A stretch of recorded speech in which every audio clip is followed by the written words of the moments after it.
हाँ तो प्यारे बच्चों, कैसे हैं आप लोग। उम्मीद करते हैं कि आप लोग एकदम अच्छे से होंगे और बहुत ही अच्छे तरीके से मन लगा करके आप लोग पढ़ाई कर रहे होंगे। बहुत अच्छे तरीके से आप लोग का तैयारी चल रहा होगा। और क्रैश कोर्स में हिंदी के पहले क्लास में भाई दिल की गहराइयों से पहले आप लोगों का बहुत स्वागत करता हूँ, हार्दिक अभिनंदन करता हूँ। ये उम्मीद भी करता हूँ कि आप लोग हमारे साथ जैसे पहला दिन जुड़ रहे हैं, अंतिम दिनों तक आप हमारे साथ रहेंगे। लास्ट दिनों तक जब हमारा सबसे अंतिम क्लास चलेगा उस दिन भी आप ऐसे ही हमारे साथ रहेंगे जैसे आज हैं। तो बच्चों, आज से हम लोग ना स्टार्ट कर रहे हैं पहला चैप्टर, हिंदी का पहला चैप्टर। और हम आप लोगों को ना क्रैश कोर्स पढ़ा रहे हैं, इस बात का आप लोग खास ख्याल रखिएगा। मेन कोर्स नहीं पढ़ा रहे हैं, क्योंकि मेन कोर्स में क्या होता है कि हम एक एक चीज पढ़ाते हैं, हर एक चीज को पढ़ाते हैं। मतलब बारीक से बारीक चीजों को पढ़ाते हैं। जो परीक्षा में आने वाला है उसे भी पढ़ते हैं, जो परीक्षा में नहीं आने वाला है उसे भी पढ़ते हैं। ठीक है ना, हर एक चीज को पढ़ते हैं। लेकिन क्रैश कोर्स में हम हर एक चीज को टच नहीं करेंगे। हम लोग सिर्फ उसे ही टच करेंगे जो इंपॉर्टेंट है। हम लोग सिर्फ उस पार्ट को टच करेंगे जो परीक्षा में आने का चांस है। तो बाबू, हम लोग यहां पर ना कुछ वैसा ही पढ़ने वाले हैं।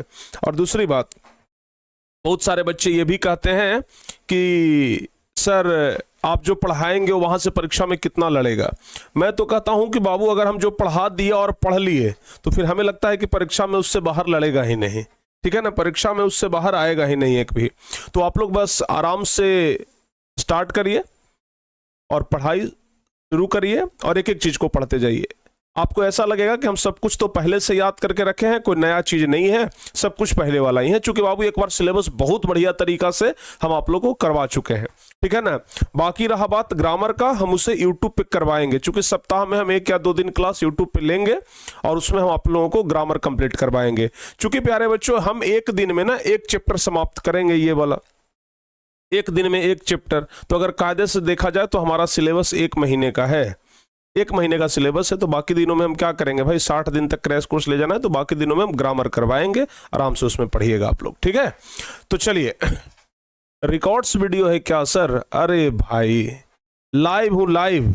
ठीक है ना, कोई रिकॉर्डेड फिकॉर्डेड नहीं, बिल्कुल मैं आप लोगों को लाइव पढ़ा रहा हूं, आप लोग का कमेंट में पढ़ रहा हूं। ठीक है ना, और आप लोग हमें बिल्कुल लाइव देख पा रहे हैं। अगर आपको लग रहा है कि रिकॉर्डेड वीडियो है तो आप बिल्कुल गलत है। ठीक है ना, बिल्कुल लाइव है। सोचो भला यार, पहला क्लास में बच्चे कह रहे हैं कि सर ये रिकॉर्डेड है क्या। बस आप लोग आराम से जुड़िए, पढ़िए। ठीक है ना। और कहते हैं ना कि राहें जहां तक जाएगी राहगीर वहां तक जाएगा। तुम दरिया से क्या पूछते हो कि नीर कहां तक जाएगा। अरे खींच धनु की डोर, निशाना साधो अपने मंजिल की ओर, बाकी बाद में देखेंगे कि तीर कहां तक जाएगा। प्यारे बच्चों, चलिए शुरू करते हैं, ज्यादा तामझाम नहीं। ठीक है ना। देखिए, बातचीत हम लोग पढ़ेंगे। एक बार जल्दी से आप लोग बातचीत शीर्षक के जो लेखक हैं उनका नाम बता दीजिए। कमेंट बॉक्स पूरा भर जानी चाहिए, कमेंट बॉक्स पूरी भर जानी चाहिए बाबू कि बातचीत शीर्षक के लेखक कौन है। जल्दी से एक बार बताइए, बातचीत शीर्षक के लेखक कौन है। जल्दी से एक बार ना पूरे कमेंट बॉक्स को भर दीजिए इस बात से कि हाँ भाई, बातचीत शीर्षक के लेखक कौन है। बातचीत शीर्षक के लेखक हैं बाल कृष्ण भट्ट। तो बाबू, सबसे पहली बात तो ये कि बाल कृष्ण भट्ट से संबंधित हम चीजों को पढ़ेंगे, क्योंकि ऑब्जेक्टिव में यहां से सवाल बनता है। और ऑब्जेक्टिव में कौन कौन सा सवाल इस चैप्टर से बन सकता है वो हम ऑलरेडी यहां पे उठा करके लेके आ गए हैं। ठीक है ना। तो जो भी आपको हम बताएंगे, जो भी पढ़ाएंगे, बस उसको आप लोग याद कर लीजिएगा। हिंदी क्या है, मैं आपको अच्छे से समझा दूं और आप उसको घर पे याद कर लो, यही ना है हिंदी। तो बस उसको अच्छे तरीके से आप लोग याद कर लीजिएगा। तो चलिए, क्या क्या चीज आपको याद करना है आप लोग ध्यान रखिएगा। सबसे पहला चीज, बाल कृष्ण भट्ट एक निबंध है, इसको याद रखिएगा। सबसे पहला क्वेश्चन तो ऑब्जेक्टिव का यही से बनता है कि बाल कृष्ण भट्ट पाठ की कौन सी विद्या है। तो बउआ ध्यान रखिएगा कि बाल कृष्ण भट्ट जो है क्या है, एक निबंध है। बाल कृष्ण भट्ट जो चैप्टर है यह एक निबंध है प्यारे बच्चों, याद रहेगा। बाल कृष्ण भट्ट चैप्टर क्या है? बाल कृष्ण भट्ट चैप्टर क्या है? एक निबंध है। तो आप लोग याद रखिएगा कि बाल कृष्ण भट्ट चैप्टर एक निबंध है। तो पहला तो यहीं से कंफर्म हो गया कि बातचीत क्या है बाबू? एक निबंध है। ओके, ध्यान रखना बाबू। अगर आपसे पूछा जाए कि बातचीत शीर्षक पाठ के निबंधकार कौन है, चूंकि निबंध है तो निबंध लिखने वाले को निबंधकार कहा जाता है, तो बातचीत शीर्षक के लेखक कौन है, निबंधकार कौन है? तो आप लोग क्या बताइएगा? बालकृष्ण भट्ट है। बालकृष्ण भट्ट आधुनिक काल के कवि हैं, ये आप लोग ध्यान रखिएगा। पूछा जाता है कि बालकृष्ण भट्ट किस काल के कवि हैं, पूछा जाता है कि बालकृष्ण भट्ट किस काल के कवि हैं, तो बालकृष्ण भट्ट आधुनिक काल के कवि हैं। ये ऑब्जेक्टिव पर्पस से मैं आपको बता रहा हूं, क्योंकि बाबू पहले ना ऑब्जेक्टिव पर्पस जरूरी है, ठीक है ना, चूंकि ऑब्जेक्टिव में जितना सवाल होगा सब इधर से ही बनेगा। तो बालकृष्ण भट्ट कौन से काल के कवि हैं? आप लोग हमारे साथ साथ ना अगर हो सके तो कमेंट करिएगा, नहीं तो आराम से कंसंट्रेट होकर के देखिएगा। बालकृष्ण भट्ट जो है वो आधुनिक काल के कवि हैं। बालकृष्ण भट्ट आधुनिक काल के कवि हैं। बालकृष्ण भट्ट कौन से युग के कवि हैं? तो भारतेंदु युग के कवि हैं। ध्यान रखिएगा, अगर काल पूछे तो आधुनिक काल, अगर युग पूछे तो भारतेंदु युग, ये बात आपको याद रखनी है। अगर काल पूछे तो आधुनिक काल, अगर युग पूछे तो भारतेंदु युग। याद रहेगा? याद रहेगा ना? अगर काल पूछे तो आधुनिक काल, अगर युग पूछे तो भारतेंदु युग। ये बात बाबू आपको याद रहेगा, अच्छे तरीके से इसको याद रखिएगा। बालकृष्ण भट्ट का जन्म हुआ है 23 जून 1844 को। बालकृष्ण भट्ट का जन्म कब हुआ है? 23 जून 1844 को बालकृष्ण भट्ट का जन्म हुआ है। ये बात आप लोग याद रखिएगा, ठीक है ना। ये दो चीज याद रखिएगा, ये दोनों चीज ना परीक्षा में पूछा भी गया है कि कौन से काल के कवि हैं और कौन से युग के कवि हैं। अगर काल पूछेगा तो आधुनिक काल, युग पूछेगा तो भारतेंदु युग, ठीक है। अच्छा, निवास स्थान ये सब नहीं पूछता है बाबू, हम इसको हटा देना चाहिए था, मिस्टेक हो गया, रह गया है। माता का नाम याद रखिएगा, हालांकि निवास स्थान अगर याद रखेंगे तो अच्छा ही है कि बालकृष्ण भट्ट का निवास स्थान कहाँ है, तो इलाहाबाद उत्तर प्रदेश, ऑब्जेक्टिव में पूछ सकता है। माता जी का नाम पार्वती देवी और पिता का नाम बेनी प्रसाद भट्ट, ये आप लोग याद रखिएगा। और बालकृष्ण भट्ट ने हिंदी प्रदीप नामक मासिक पत्रिका निकाला था। बालकृष्ण भट्ट हिंदी प्रदीप, आपसे ऑब्जेक्टिव में पूछा जाएगा हिंदी प्रदीप नामक मासिक पत्रिका किसने निकाला, तो हिंदी प्रदीप नामक मासिक पत्रिका निकाला था किसने? बालकृष्ण भट्ट ने, ठीक है ना। हिंदी प्रदीप नामक मासिक पत्रिका किसने निकाला था? तो हिंदी प्रदीप नामक मासिक पत्रिका निकाला था बालकृष्ण भट्ट ने। याद रखिएगा, हिंदी प्रदीप नामक मासिक पत्रिका बालकृष्ण भट्ट ने निकाला था। तो ये सब ऑब्जेक्टिव पर्पस से बहुत ज्यादा महत्वपूर्ण है। लेखक बालकृष्ण भट्ट हैं। बातचीत शीर्षक क्या है? एक निबंध है। कौन से काल के कवि हैं बालकृष्ण भट्ट? तो आधुनिक काल के। कौन से युग के कवि हैं? तो भारतेंदु युग के, ठीक है ना। इनका जन्म कब हुआ है? तो 23 जून 1844 को। निवास स्थान इलाहाबाद उत्तर प्रदेश। माता जी का नाम पार्वती देवी, पिता का नाम बेनी प्रसाद भट्ट। और बालकृष्ण भट्ट हिंदी प्रदीप नामक मासिक पत्रिका निकाले हैं, ठीक है ना। चलिए, अब उसके बाद आगे है बाबू कि संयोगिता स्वयंवर। एक ऑब्जेक्टिव क्वेश्चन यहां से बनता है कि संयोगिता स्वयंवर किसकी रचना है, ठीक है ना। चूंकि संयोगिता स्वयंवर की आलोचना किए थे बालकृष्ण भट्ट, इसलिए हम लोग को यहां पर पढ़ना पड़ता है कि संयोगिता स्वयंवर किसकी रचना है। तो संयोगिता स्वयंवर श्रीनिवास दास की रचना है, ठीक है ना। संयोगिता स्वयंवर किसकी रचना है? तो संयोगिता स्वयंवर श्रीनिवास दास की रचना है।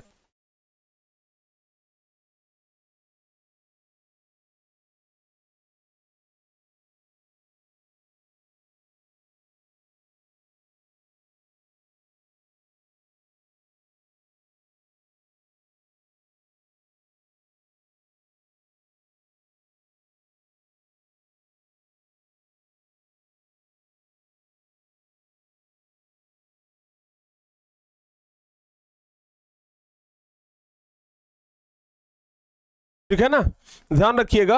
संयोगिता स्वयंवर किसकी रचना है? तो संयोगिता स्वयंवर श्रीनिवास दास की रचना। याद रखिएगा, यह भी एक ऑब्जेक्टिव क्वेश्चन बनता है कि संयोगिता स्वयंवर किसकी रचना है बाबू। ध्यान रखिएगा, संयोगिता स्वयंवर श्रीनिवास दास की रचना है। याद रहेगा, संयोगिता स्वयंवर किसकी रचना है? संयोगिता स्वयंवर श्रीनिवास दास की रचना है।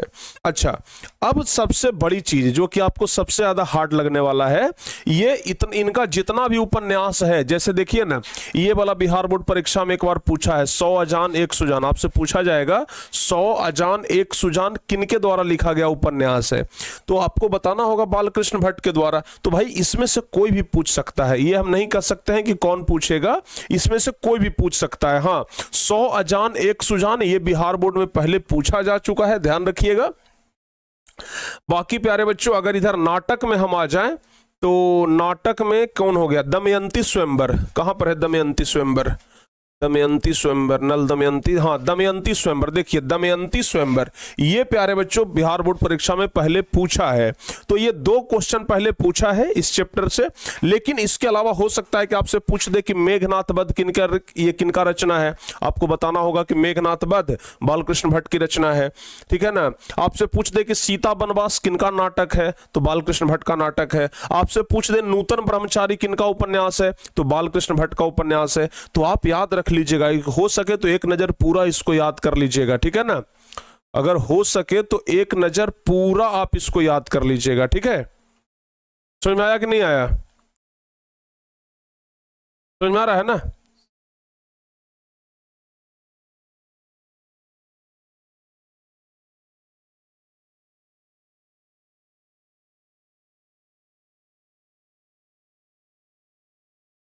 समझ में आ रहा है ना। तो बाबू एक चीज यहां पर आप लोग ध्यान रखिएगा, आप लोग ना एक चीज यहां पे ध्यान रखिएगा कि इतना तो आप लोग ऑब्जेक्टिव क्वेश्चन याद करेंगे ही कि बालकृष्ण भट्ट हो गया, आधुनिक काल के कवि हो गए, भारतेंदु युग के हो गए, ये सब याद करिएगा ही। इनके द्वारा लिखा गया एक एक उपन्यास और इनके द्वारा लिखा गया एक एक नाटक, ये आपको पूरा याद कर लेना है। समझ में आ रहा है ना। ये आपको पूरा याद कर लेना है कि इनका कौन कौन सा उपन्यास है, कौन कौन सा इनका नाटक है। अगर ये याद कर लिए ना तो फिर परीक्षा में 1 नंबर का भी सवाल आपसे नहीं छूटने वाला है, और अगर याद नहीं किए तो सवाल छूट सकता है। समझ रहे हैं ना बात को, अगर याद नहीं किए तो सवाल छूट सकता है। तो ध्यान रखिएगा, रहस्य कथा हो गया, नूतन ब्रह्मचारी हो गया, 100 अजान एक सुजान हो गया, गुप्त बैरी हो गया, रसातल यात्रा हो गया, उचित दक्षिणा हो गया, हमारी घड़ी हो गया, सद्भाव का अभाव हो गया, इसके अलावा पद्मावती, किरातार्जुनीय, बेनी संहार, शिशुपाल वध, नल दमयंती, ये बता ही दिए, दमयंती स्वयंवर, शिक्षादान, चंद्रसेन, सीता वनवास, पतित पंचम, मेघनाथ वध और कट्टर सुम की एक नकल, बृहनल्ला, इंग्लैंडेश्वरी, भारत जननी, भारतवर्ष और कली, 2 दूरदेशी, एक रोगी और एक वैध, रेल का विकट खेल, ये सब तो बड़ा इंपॉर्टेंट है। ये एक रोगी और एक वैध, रेल का विकट खेल, ये सब बाबू बड़ा इंपॉर्टेंट है। तो इसमें से कोई भी पूछ सकता है। कॉपी ये सवाल छापने वाला ना, उसको जो दिख जाएगा ना वो डाल देगा कि भाई शिक्षादान किनका लिखा हुआ है, आपको बताना होगा बालकृष्ण भट्ट का, चंद्रसेन किनका लिखा हुआ है, बालकृष्ण भट्ट का। लेकिन कुछ चीजें जो है ना वो ये चांसेस होता है कि यही पूछे, तो वो बाबू हम हाईलाइट कर देते हैं, आप लोग इसको ना याद रखिएगा। जैसे यहां पर हम इसको हाईलाइट किए हैं, 100 अजान एक सुजान, इसको याद रखिएगा। और इधर हम आपको ये वाला बता ही दिए हैं, दमयंती, दमयंती स्वयंवर, इसको आप लोग याद रखिएगा। रेल का विकट खेल, इसको आप लोग याद रखिएगा। एक रोगी और एक वैध, इसको आप लोग याद जरूर रख लीजिएगा, ठीक है ना। मेघनाथ वध, इसको आप लोग याद रखिएगा, ठीक है। और पद्मावती, इसको याद रखिएगा। बाकी इतना अगर आप याद रखते हैं तो उम्मीद है कि इतना में से ही पूछेगा, इससे बाहर नहीं पूछना चाहिए। उम्मीद है कि इसमें से ही ये पूछेगा, इससे बाहर, समझ में आ रहा है ना, नहीं पूछना चाहिए। तो बाबू कम से कम जिसको जिसको हम हाईलाइट किए हैं ना, इसको आप लोग जरूर याद करिएगा। 1 हो गया, 2 हो गया, 3 हो गया, 4, 5, 6, कम से कम 6 याद रखिएगा। उम्मीद है कि ये 6 में से कोई एक पूछे, ठीक है ना। लेकिन मैं आपको ये भी कहता हूं कि अगर जरूरत हो, अगर संभव हो तो आप लोग बाकी को भी जरूर एक बार देख लीजिएगा, ठीक है। हाँ, हो जाएगा, बताओ बाबू, याद हो जाएगा। चलिए बहुत बढ़िया। हाँ, अब सुन लो भाई, अब देखिए सबसे बड़ी बात तो ये है, सबसे बड़ी बात तो ये है बच्चों कि ये तो हो गया बातचीत शीर्षक के जो निबंधकार हैं बालकृष्ण भट्ट, उनके बारे में एक परिचय। ये तो बस उनके बारे में एक परिचय हुआ ना। ये तो उनके बारे में बस एक परिचय हुआ। अब हमें इस चैप्टर का सारांश देखना है। हम पूरा चैप्टर आप लोग को नहीं पढ़ाएंगे, पूरा चैप्टर हम एक एक लाइन करके नहीं पढ़ाएंगे, क्योंकि वो हमने मेन कोर्स में आपको पढ़ाया है। यहां पर बाबू हम आप लोगों को पढ़ाएंगे सारांश, क्योंकि पता है इस चैप्टर का सारांश पूछ दिया था 2023 परीक्षा में कि बातचीत शीर्षक का सारांश लिखिए, बातचीत शीर्षक का सारांश लिखिए, ये पूछ दिया था 2023 परीक्षा में। सोच लो भाई, तो समझ रहे हैं ना, सारांश हम लोग के लिए बड़ा जरूरी है, सारांश हम लोग के लिए बहुत जरूरी है। पूछ दिया था भाई, सचमुच बता रहे हैं, पूछ दिया था कि सारांश बताइए। अब सारांश हम लोग के लिए बड़ा जरूरी है, तो भाई सारांश आप लोग को बाबू याद करना पड़ेगा, ठीक है ना, आप लोगों को सारांश याद करना पड़ेगा। बोलिए, सारांश याद हो जाएगा? बोलो बाबू जल्दी से, इस चैप्टर का पूरा सारांश। सर आप उदास क्यों हैं? अरे भाई, ओ सॉरी, भाई नहीं है, प्रीति यादव है, बहन है, ठीक है ना। मैं उदास बिल्कुल नहीं हूं। उदास कहां से, किस एंगल से आपको लग रहे हैं उदास है? मतलब हम खूब ज्यादा हंसे तो कहेंगे खुश हैं, या मतलब पहला क्लास और पहला क्लास में हम उदास रह सकते हैं? भला कभी संभव ही नहीं है। हम तो बहुत ज्यादा प्रसन्न हैं कि आज इतने सारे बच्चे जुड़ करके हमसे पढ़ रहे हैं, और पहला मेरा क्लास है, ठीक है ना, समझ में आ रहा है ना, ध्यान रखिएगा। तो सुन लीजिए, 2023 परीक्षा में हम कब का बात कर रहे हैं? 2023 परीक्षा में सारांश पूछा है बाबू, सारांश पूछा है। अब आप लोगों की इच्छा, याद करिएगा कि न करिएगा, 2023 में तो पूछा है सारांश, तो इसलिए हम इस चैप्टर का सारांश अभी आपको बताने वाले हैं, क्योंकि रिस्क नहीं ले सकते हैं। हो सकता है कि 2023 में पूछा है, 24 में नहीं पूछा है, तो 25 में एक बार फिर से दोहरा दे, ये भी तो संभव है ना। समझ में आ रहा है ना, ध्यान रखिएगा। 5 नंबर वाले में पूछा था, दीर्घ उत्तरीय प्रश्न में पूछा था, ठीक है, हाँ 5 नंबर वाले में पूछा था, दीर्घ उत्तरीय प्रश्न में पूछा था, तो संभव है कि भाई घटना फिर से दोहरा दे तो फिर दुर्घटना हो जाएगा, तो हम दुर्घटना से बचने के लिए आपको सारांश बता दे रहे हैं, ठीक है ना।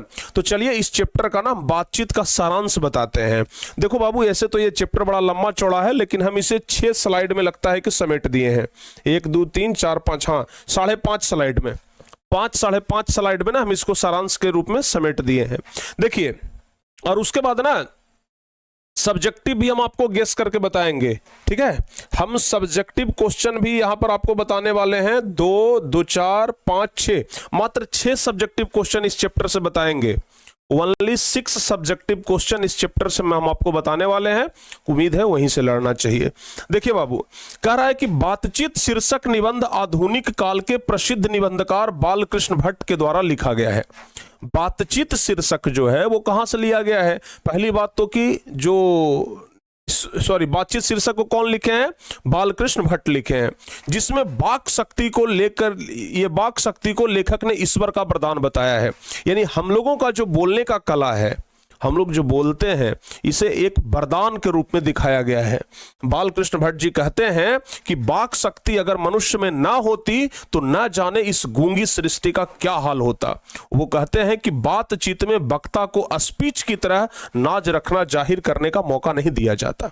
यानी कि एक स्पीच देने वाला, भाषण देने वाला व्यक्ति जब बोलता है तो बड़ा नाज नखरा करता है, लेकिन बातचीत में नखरा का कोई स्थान ही नहीं है, ठीक है ना। बातचीत में नखरा का कोई स्थान ही नहीं है, बातचीत में कोई नखरा नहीं, बातचीत एकदम सीरियस होता है, ठीक है ना। सर सारांश इतना लॉन्ग लिखेंगे, देख ले भाई, हम पहले बता दिए हैं, अगर सारांश आ गया 5 नंबर वाला तो कम से कम जैसे देखिए ना, हम आपको कॉपी एक दिखा रहे हैं, कम से कम अगर सारांश आ गया तो कम से कम ये पूरा पेजवा तो एक तरफ वाला भरना ही चाहिए। अगर ये पेजवा अगर थोड़ा सा भी छोड़ दिया तो नंबरवा काट लेगा, ठीक है ना। तो अगर परीक्षा में सारांश पूछ दिया तो ये कभी मत करिएगा कि भाई आधा इधर लिखे आधा इधर लिख दिए, नहीं, एकदम एक पेज यहां से शुरू करिए, पूरा खत्म कर दीजिए, हो सके तो आधा इधरों भर दीजिए, लेकिन पीछे अगर आधा न भरिएगा तो कोई बात ना, कम से कम एक पेज में आपको सारांश लिखना है, तब 5 नंबर मिलेगा। नहीं तो लाइए हम भैया लिख देते हैं कि अगर एक पेज ना लिखिएगा तो 5 नंबर नहीं देगा, ठीक है ना, हम भैया लिख देते हैं। समझ में आ रहा है ना, ध्यान रखना बाबू, आप लोग समझ में आ रहा है, हाँ ठीक है ना, ये बात आप लोग ध्यान रखिएगा। अरे कल से तो आप लोग का सेंटअप एग्जाम है ना भाई, तो कल से दिन वाला क्लास तो बंदे रहेगा ना, दिन वाला क्लास कैसे चल पाएगा, कल से तो दिन वाला क्लास बंद रहेगा। ठीक है, हाँ तो ये बात आप लोग ध्यान रखिएगा। क्लियर?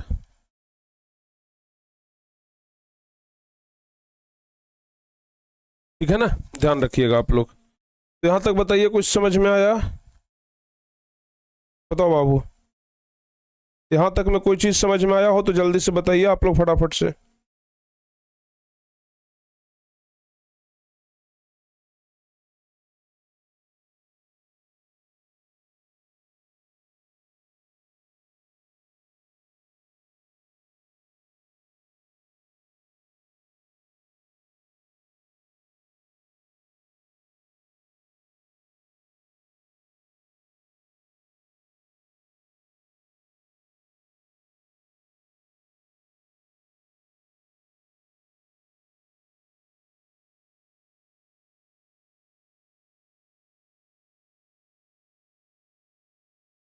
चलिए, समझ में आ रहा है ना? हाँ, तो बाबू ध्यान रखिएगा, आगे है स्पीच में भाषण और बातचीत दोनों है। अब बाबू स्पीच में क्या होता है ना कि बातचीत से अलग तरीका होता है। कोई आदमी बातचीत कर रहा है और कोई आदमी भाषण दे रहा है, दोनों में अंतर होता है। भाषण में मानव पहले संभल संभल कर बोलता है। अगर कोई व्यक्ति भाषण देता है ना तो पहले बड़ा संभल के बोलता है कि कुछ हमसे गलती ना बोला जाए, और फिर कोई चुटीली बात करता है ताकि ताली ध्वनि से कमरा गूंज उठे। इसमें अपने भाषण में ऐसा मौका लाना पड़ता है जिससे ताली बजे।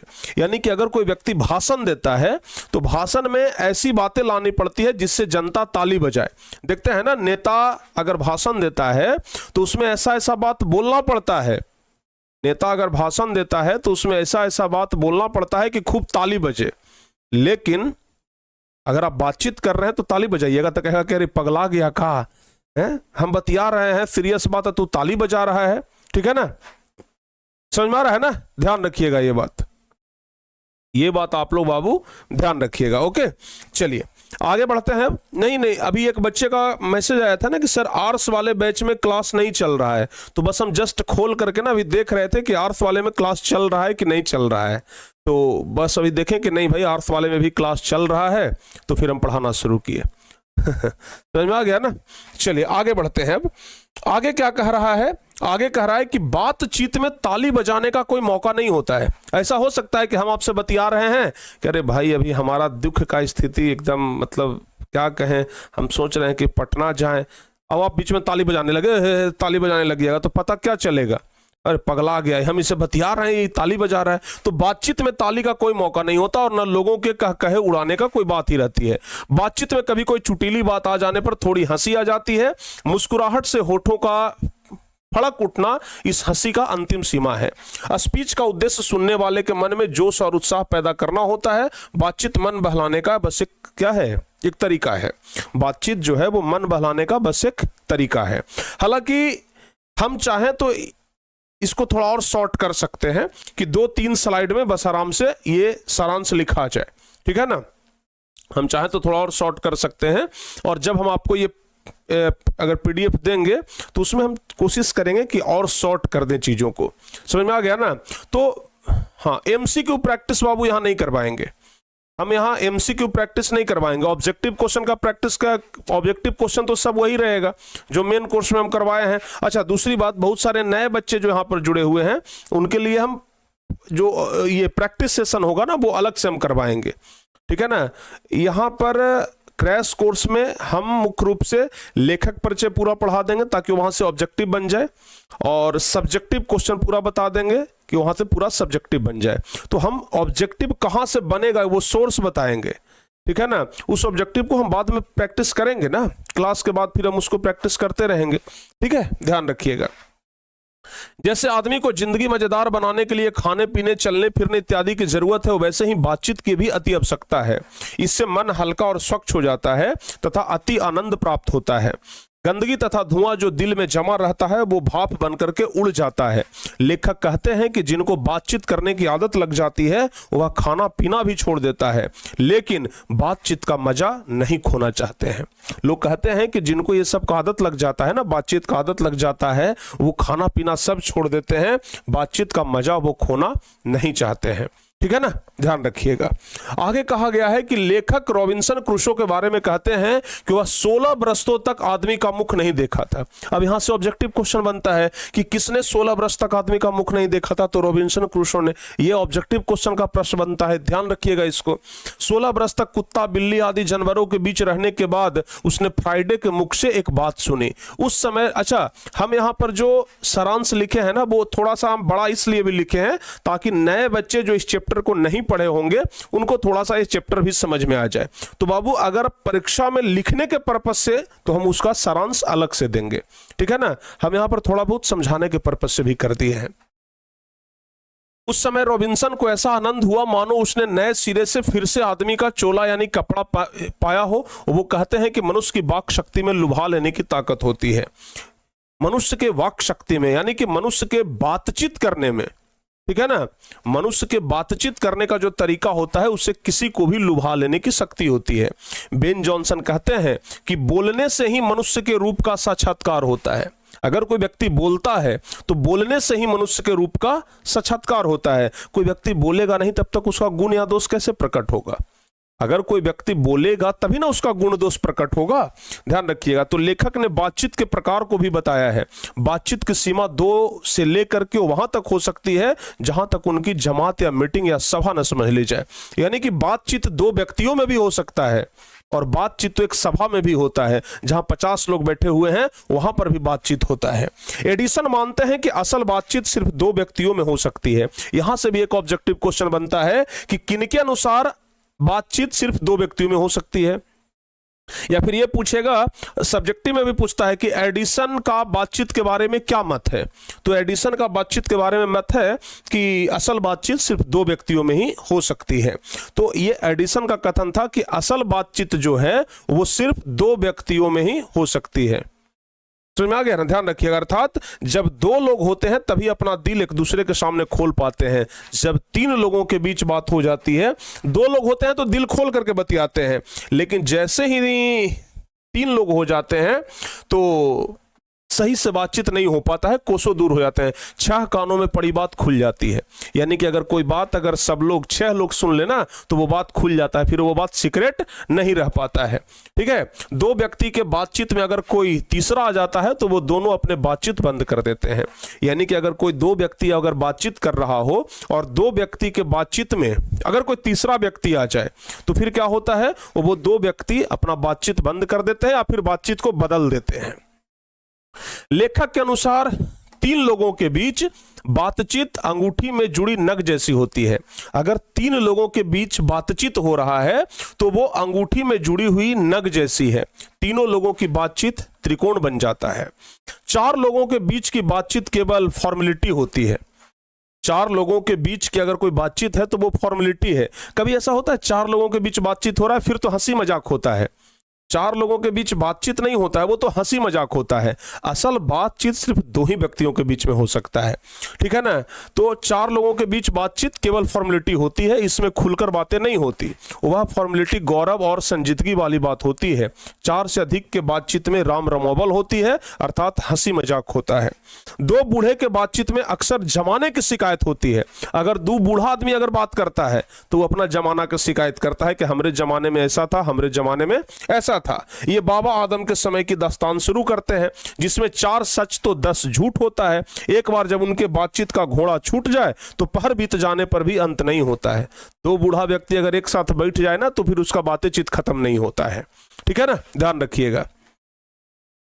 अच्छा, आगे क्या है? लेखक कहते हैं कि 2 सहेलियों के बीच बातचीत का जायक निराला होता है। अगर 2 सहेली आपस में बातचीत करें तब तो उनका बात ही अलग है।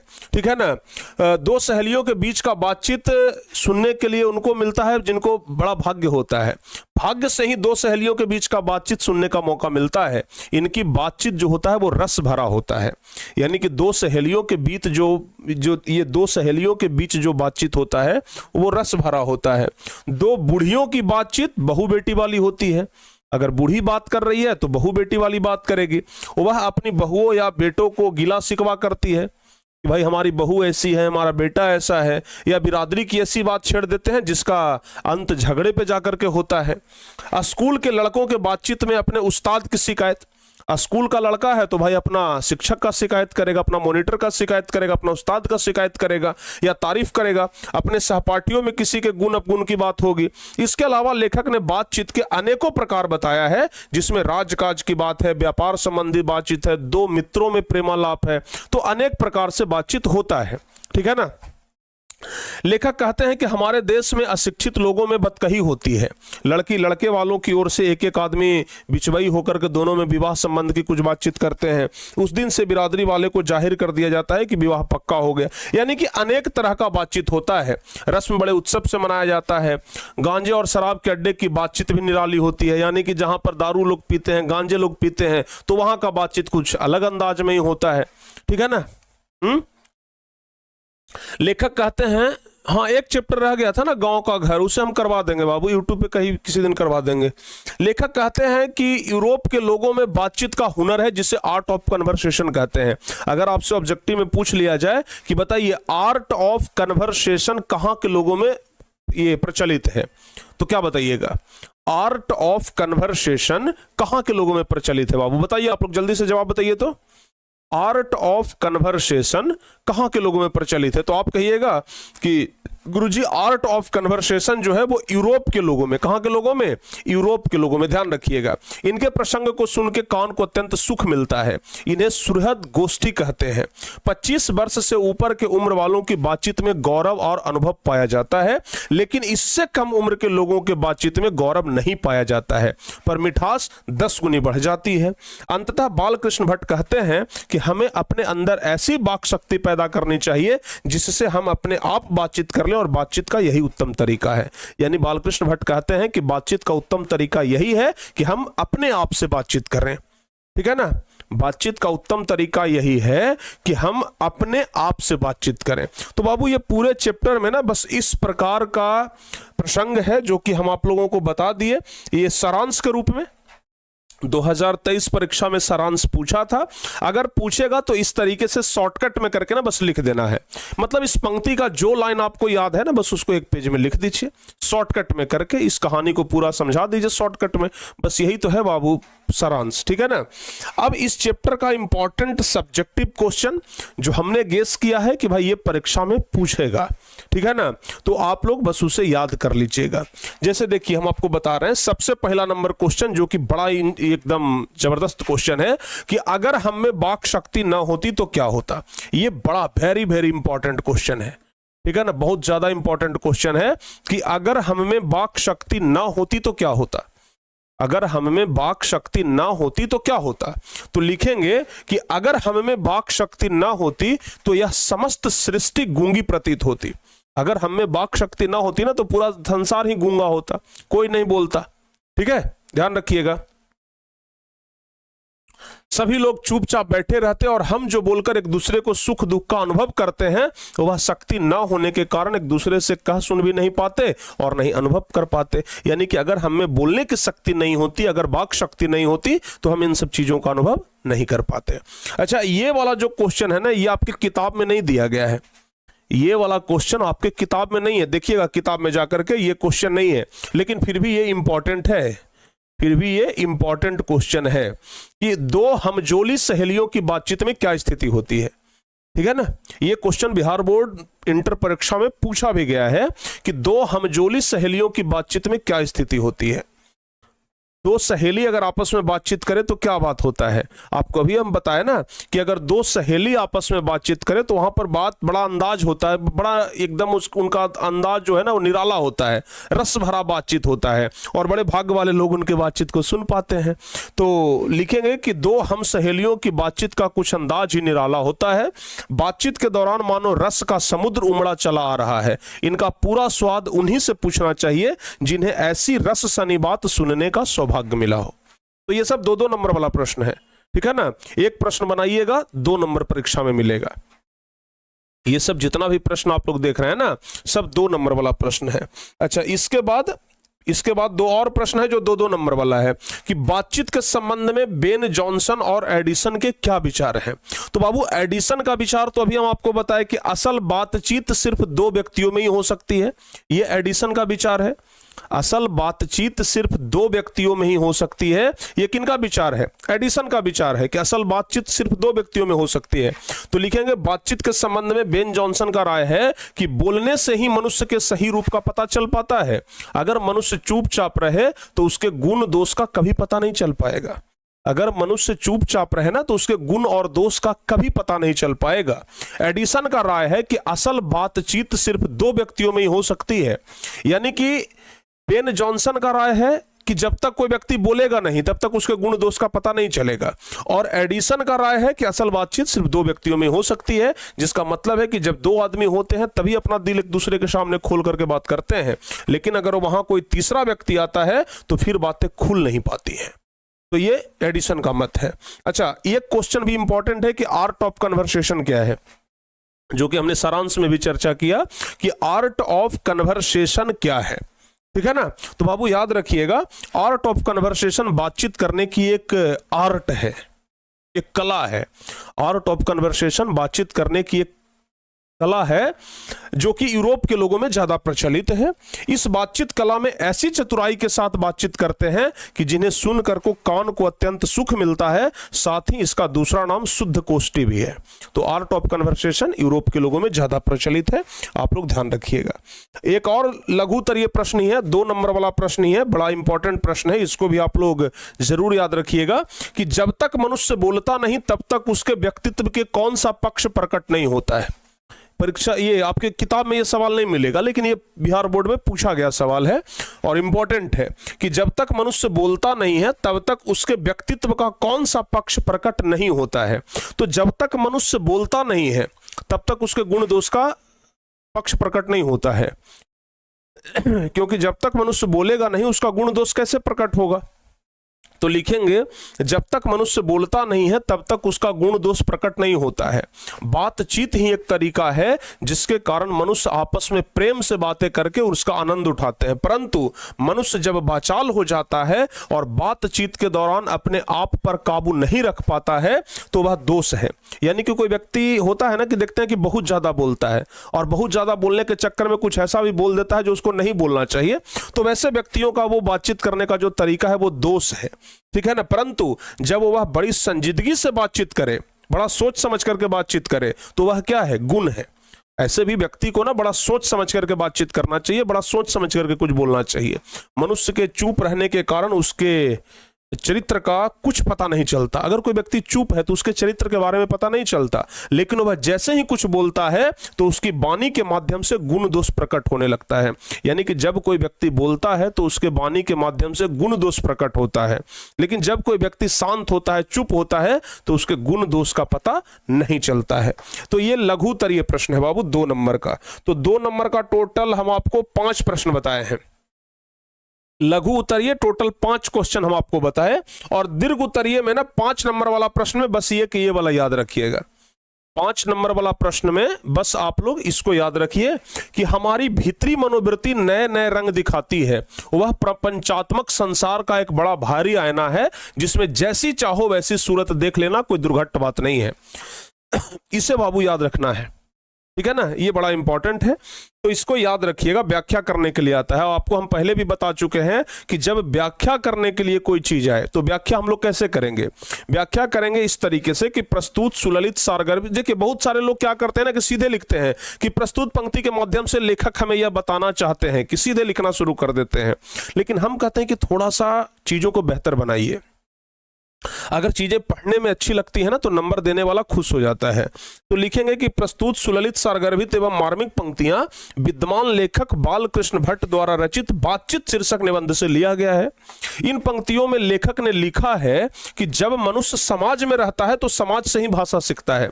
कोई भी मनुष्य भाषा कहां से सीखता है? समाज से ही भाषा सीखता है। भाषा उसके विचार अभिव्यक्ति का माध्यम होती है। कहा भी गया है कि मन बड़ा चंचल होता है, इसकी चंचलता के कारण एक मनुष्य मनुष्य दूसरे मनुष्य को दोस्त और दुश्मन मान लेता है। वह कभी गुस्सा कर बैठता है तो कभी कभी मीठी बातें करता है। इस स्थिति में मनुष्य की असली चरित्र का पता नहीं चलता है। इस स्थिति के कारण लेखक इस मन के प्रपंचों को जड़ मानते हैं और कहते हैं कि यह आईना के समान है। मन जो है वो आईना के समान है। इस संसार में छल कपट झूठ फरेब सब चलते हैं। लेखक इस स्थिति से बचने की सलाह देते हैं और अपने मन पर नियंत्रण रखने की बात करते हैं। तो ये 5 नंबर का एक प्रश्न है जिसको आप लोगों को देख लेना है, याद करना है। ठीक है ना, समझ में आ रहा है ना, समझ में आ रहा है बाबू?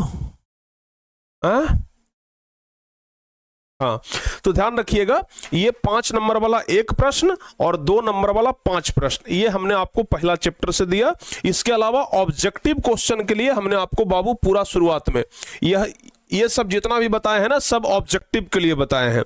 तो आपका यहां से ऑब्जेक्टिव कंफर्म होगा, यहां से 2 स्लाइड से आपका पूरा ऑब्जेक्टिव बन जाएगा। इससे बाहर ऑब्जेक्टिव नहीं पूछेगा।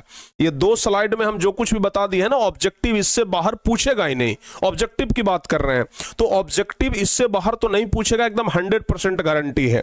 और सारांश में जो हम कुछ कुछ चीजें बताए कि 2-3 ऑब्जेक्टिव सारांश वाला भी आता है, ठीक है ना, तो ये सारांश वाला चीज आप लोग याद कर लीजिएगा, इसमें से भी कुछ कुछ ऑब्जेक्टिव आ सकता है। और बाकी हम सब्जेक्टिव के लिए 5 क्वेश्चन बता दिए, ये 2 दूनी 4 बता दिए हम। इसका 4 क्वेश्चन हम बता दिए बाबू लघु तरीये का, और ये 5 क्वेश्चन लघु तरीये का और 1 क्वेश्चन ये दीर्घ तरीये का। ठीक है, हाँ समझ में आ गया ना। तो ये चैप्टर में इतना आप लोगों को याद करना पड़ेगा, तो समझिए कि ये चैप्टर आपका कंप्लीट है। तो बाबू बताओ जल्दी से एक बार, क्या बहुत कठिन है? क्या आप लोगों से याद नहीं होगा या फिर याद हो जाएगा? याद हो जाएगा कि याद नहीं होगा? जल्दी से बताइए एक बार, फटाफट से एक बार बताइए। जितना हम आपको बता दिए क्या इतना याद नहीं हो पाएगा? बताओ बाबू एक बार जल्दी से, एक बार सब बच्चे कमेंट करके बताइए, चाहे आर्ट्स वाले बच्चे हो साइंस वाले बच्चे हो, भाई एक बार जल्दी से कमेंट करके सब बता दीजिए। हो जाएगा, हो जाएगा या नहीं होगा? हमें तो लगता है बड़ा आसान चीज है, आराम से हो जाना चाहिए। बड़ा आसान चीज है, हमें तो लगता है कि बड़े आराम से हो जाना चाहिए। इसके लिए तो कोई दिक्कत ही नहीं होना चाहिए आपको, ठीक है ना। हमें तो नहीं लगता है कि कोई दिक्कत इसके लिए होना चाहिए, बहुत आराम से हो जाएगा भाई। थोड़ा सा अगर मेहनत करेंगे ना, बड़ा आराम से हो सकता है। तो आप लोग अच्छे तरीके से इसको याद कर लीजिएगा। इतना अगर याद कर लेते हैं तो उम्मीद है इससे बाहर नहीं पूछेगा, ठीक है ना। जितना भी हो सकता था हमने आपको बाबू बता दिया, इससे बाहर पूछने का अब दूर दूर तक कोई चांस ही नहीं बनता है। तो पहला क्लास कैसा रहा भाई हमारा, जल्दी से बताइए। सारांश में थोड़ी दिक्कत हो सकती है सर, सारांश में अगर दिक्कत हो सकती है, सारांश को हम थोड़ा और शॉर्टकट कर देंगे, ठीक है ना। ये हम तो अलग से दे दिए है ना, सारांश को थोड़ा और शॉर्टकट कर देंगे, ठीक है। आज हम आपको 2 पीडीएफ देंगे, एक तो ये वाला पीडीएफ, या फिर एक ही पीडीएफ देंगे, थोड़ा लेट से देंगे। थोड़ा हम पीडीएफ देंगे लेकिन थोड़ा लेट से देंगे, सारांश को बाहर से ऐड करके, ठीक है ना।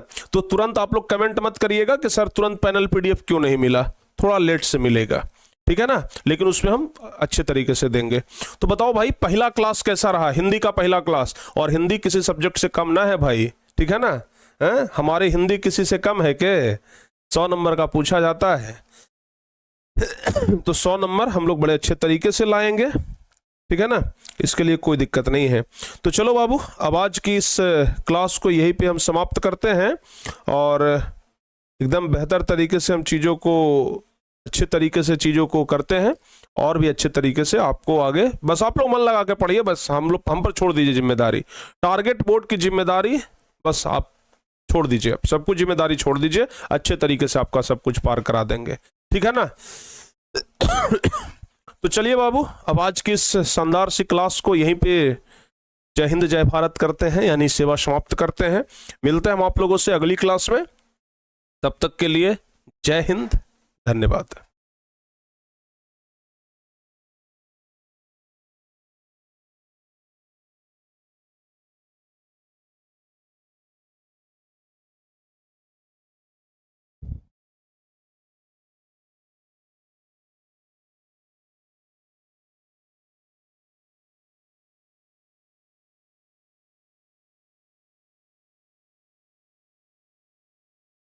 हाँ तो प्यारे बच्चों, कैसे हैं आप लोग?